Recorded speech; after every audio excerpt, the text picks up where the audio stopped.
Denver city leaders tell us they're actively searching for a backup plan after pushback from the Globeville community over a controversial tiny home village. The village is part of a pilot program to help people transition out of homelessness. But we've heard from many of you who say you don't want these tiny homes in your backyard. Well, tonight, Liz Gilardi is taking a 360 look at this debate surrounding the move.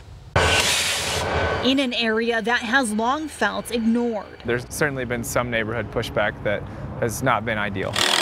11 tiny homes could be relocated to Globeville, but who knew these tiny homes could cause so much controversy? Really no notice or no heads up to our community. This 360 journey gets to the heart of a major issue facing Denver: homelessness. Supporters of the village say these tiny homes are part of the solution. Some Globeville residents don't feel like their community is the right place. And the city is stuck in the middle, trying to find a viable location. It's not a homeless shelter, it's a tiny home community. Cole Chandler is a co-director for the Colorado Village Collaborative, the group behind this community.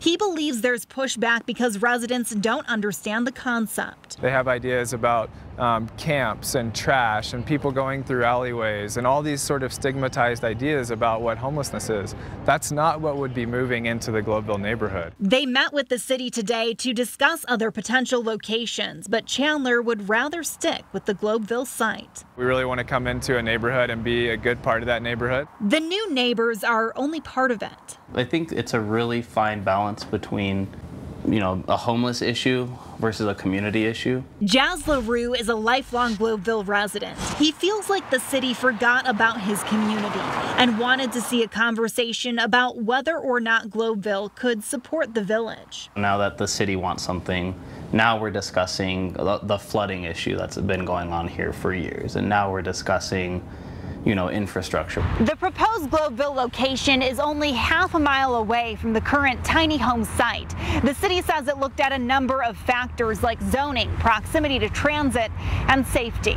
And that brings us to the city. Denver is trying to reassure Globeville residents while searching for a new location in case this one doesn't work out. So we've really heard both sides to this issue. The city wants to see the village continue, but it just doesn't know where. But the heart of the matter here is that the village has been successful. This is a new model for addressing homelessness, and it's something that we really want to see continue. One thing is clear: the tiny home village has to move, and fast, or residents could be back out on the street. They have to leave the current location by the end of April. Liz Gilardi, Denver 7.